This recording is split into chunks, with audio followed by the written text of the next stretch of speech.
ఓం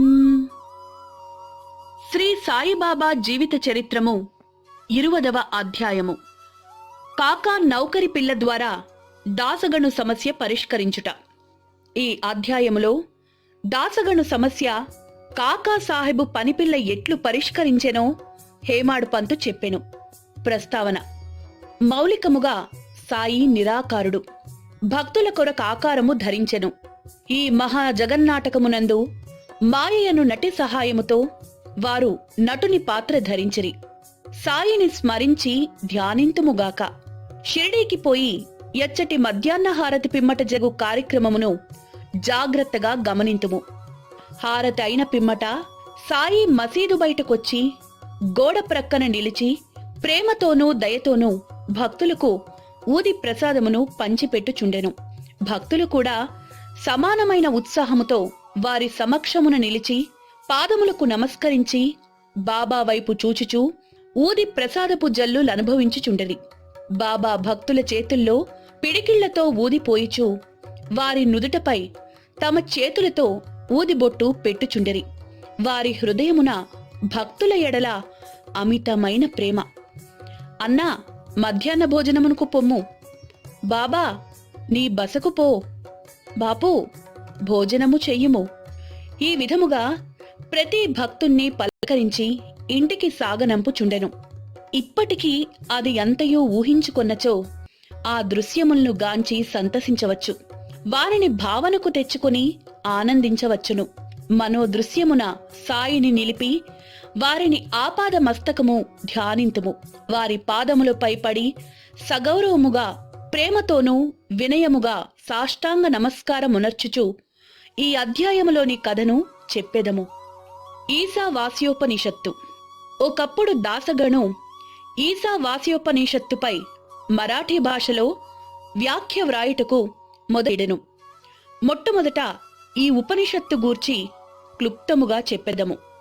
వేద సంహితలోని మంత్రములు గలుగుటచే దాని మంత్రోపనిషత్తు అని ఎందురు.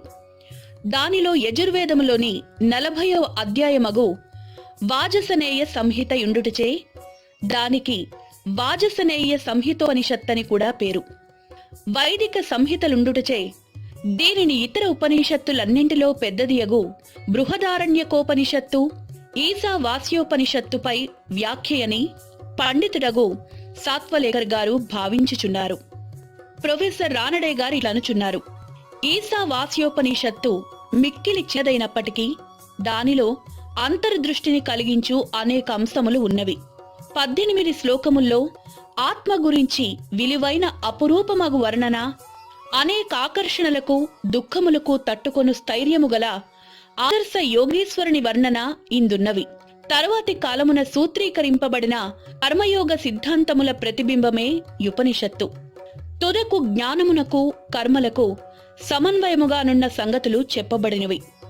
ఈ ఉపనిషత్తులోని సారాంశమేమనా జ్ఞాన మార్గమును కర్మయోగమును సమన్వయము చేసి చెప్పుట. ఇంకొక చోట వారిట్లనిరి: ఈశావాస్యోపనిషత్తులోని కవిత్వము నీతి నిగూఢత్వము వేదాంతముల మిశ్రమము. పై వర్ణమును బట్టి ఈ ఉపనిషత్తు మరాఠీ భాషలోనికి అనువాదము చేయుట ఎంత కష్టమో గమనించవచ్చును. దాసగను దీనిని మరాఠీ ఓవే ఛందములో వ్రాసెను. దానిలోని సారాంశమును గ్రహించలేకుండుటచే వ్రాసిన దానితో అతడు తృప్తి చెందలేదు. కొందరు పండితులనడిగెను, వారితో చర్చించెను. కాని వారు సరియైన సమాధానం ఇయ్యకుండిరి. కావున దాసగను కొంతవరకు వికల మనస్కుడయ్యెను. సద్గురువే బోధించుటకు యోగ్యత సమర్థత కలవాడు. ఈ ఉపనిషత్తు వేదముల యొక్క సారాంశము.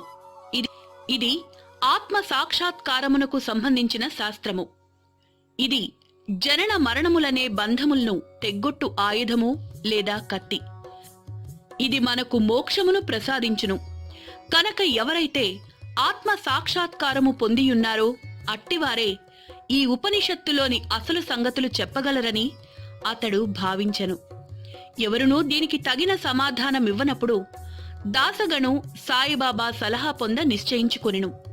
అవకాశము దొరికినప్పుడు షిరిడీకి పోయి సాయిబాబాను కలిసి వారి పాదములకు నమస్కరించి ఈశావాస్యోపనిషత్తులోని కష్టములు చెప్పి సరైన అర్థము చెప్పమని వారిని వేడుకొనెను. సాయిబాబా ఆశీర్వదించి ఇట్లనెను, నీవు తొందరపడద్దు. ఈ విషయములలో నెట్టి కష్టమూ లేదు. కాకాసాహెబ్ దీక్షితుని పనిపిల్ల తిరుగు ప్రయాణములో నీ సందేహమును విలిపార్లేలో తీర్చును. అప్పుడక్కడున్నవారు దీనిని విని బాబా తమాష చేయుచున్నారని అనుకొనిరి. భాషా జ్ఞానము లేని పనిపిల్ల ఈ విషయం ఎట్లు చెప్పగలదనిరి. కాని దాసగణు ఇట్లనుకొనలేదు. బాబా పలుకులు బ్రహ్మవాక్కులనుకొనెను. కాకా యొక్క పనిపిల్ల బాబా మాటలందు పూర్తి విశ్వాసముంచి దాసగణు షిడి విడిచి విలిపార్లే చేరి కాకాసాహెబ్ దీక్షిత్ ఇంటిలో బస చేసెను. ఆ మరుసటి దిన ఉదయము దాసగణు నిద్ర నుంచి లేవగానే యొక్క బీద పిల్ల చక్కని పాటను మిక్కిలి మనోహరముగా పాడుచుండెను. ఆ పాటలోని విషయము ఎర్రచీర వర్ణనము. అది చాలా బాగుండెను. దాని కుట్టు పని చక్కగా నుండుననియు దాని అంచుల చివరలు చాలా సుందరముగా నుండుననియు పాడుచుండెను. ఆమె చిన్న పిల్ల. ఆమె చింకి గుడ్డను కట్టుకొని పాత్రలు తోముచుండెను. ఆమె పేదరికము ఆమె సంతోష భావమును గాంచి దాసగణు ఆమెపై జాలిగొనెను. ఆ మరుసటి దినము రావు బహదూర్ ఎంవి ప్రధాన్ తనకు దోవతులు చాపులివ్వగా ఆ పేద పిల్లకు చిన్న చీర నిమ్మని చెప్పెను. రావు బహదూర్ యొక్క మంచి చిన్న చీరను కొని ఆమెకు బహూకరించెను.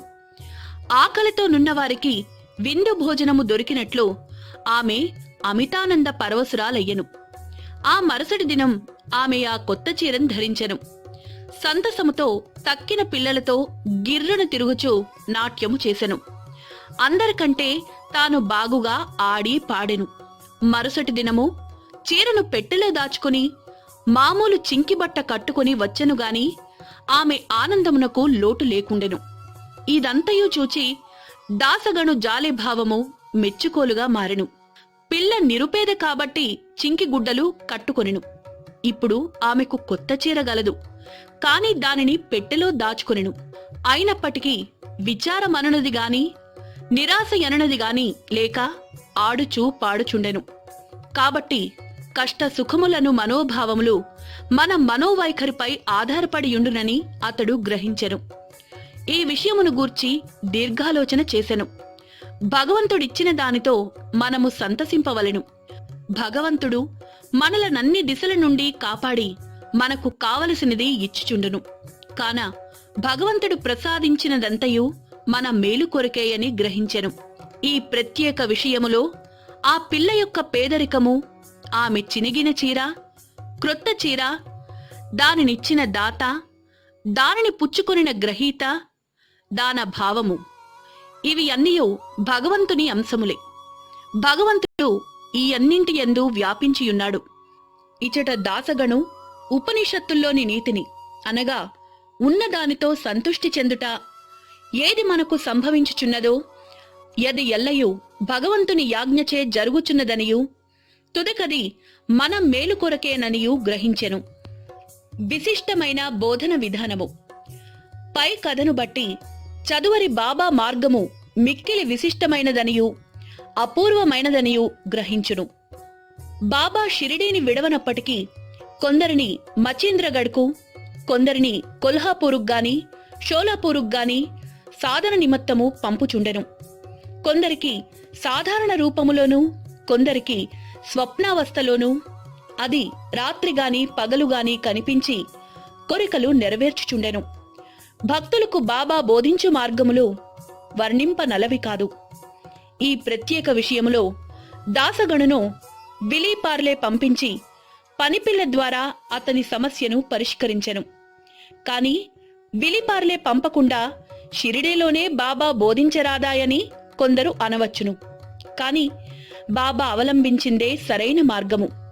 కానిచో పేద నౌకరీ పిల్ల, ఆమె చీర కూడా భగవంతునిచే వ్యాపింపబడియున్నదని దాసగణు ఎట్లు నేర్చుకునియుండును? ఈశావాస్యోపనిషత్తులోని నీతి. ఈశావాస్యోపనిషత్తులోనున్న ముఖ్య విషయము అది బోధించు నీతి మార్గమే. ఈ ఉపనిషత్తులోనున్న నీతి దానిలో చెప్పబడిన ఆధ్యాత్మిక విషయములపై ఆధారపడి ఉన్నది. ఉపనిషత్తు ప్రారంభ వాక్యములే భగవంతుడు సర్వాంతర్యామి అని చెప్పుచున్నవి. దీన్ని బట్టి మనము గ్రహించవలసిందేమనా, మానవుడు భగవంతుడిచ్చిన దానితో సంతుష్టి చెందవలెను. ఏలయనా భగవంతుడు అన్ని వస్తువులయందు కలడు. కావున భగవంతుడేది ఇచ్చినచో అది ఎల్ల తన మేలు కొరకే అని గ్రహించవలెను. దీనిని బట్టి ఇతరుల సొత్తుకై యాచించరాదని, ఉన్నదానితో సంతుష్టి చెందవలెననియు, భగవంతుడు మన మేలు కొరకే దానిని నిశ్చయున్నాడనియు, కావున నది మనకు మేలు కలగజేయననియు గ్రహించవలెను. దీనిలో ఇంకొక నీతి ఏమనా, మనుష్యుడెల్లప్పుడూ ఏదో తనకు విధింపబడిన కర్మను చేయుచునే యుండవలెను. శాస్త్రములో చెప్పిన కర్మలను నెరవేర్చవలెను. భగవంతుని యాజ్ఞానుసారము నెరవేర్చుట మేలు. ఈ ఉపనిషత్తు ప్రకారము కర్మ చేయకుండా నుండుట యాత్మనాశనమునకు కారణము. మానవుడు శాస్త్రములో విధింపబడిన కర్మలు నెరవేర్చుట వలన వైష్కర్మ్య దర్శనమును పొందును. ఏ మానవుడు సమస్త జీవరాశిని ఆత్మలో చూచునో, ఆత్మ ఎన్నింటి యందుండునట్లు చూచునో, వేయేలా సమస్త జీవరాశియు సకల వస్తువులు ఆత్మగా భావించునో, ఎట్టివాడు మోహమును పొందును. వాడెందులకు విచారించును? అన్ని వస్తువుల్లో నాత్మను చూడకపోవుటచే మనకు మోహము, అసహ్యము, విచారము కలుగుచున్నవి. ఎవడైతే సకల వస్తుకోటిని ఒక్కటిగా భావించునో, ఎవనికైతే సమస్త ఆత్మయగునో, వానికి మానవులు పడు సామాన్య బాధలతో సంబంధము లేదు. అనగా నతడు కష్టములకు మార్పు చెందడు. ఓం నమో శ్రీ సాయినాథాయ. శాంతి శాంతి శాంతి. 20వ అధ్యాయము సంపూర్ణము.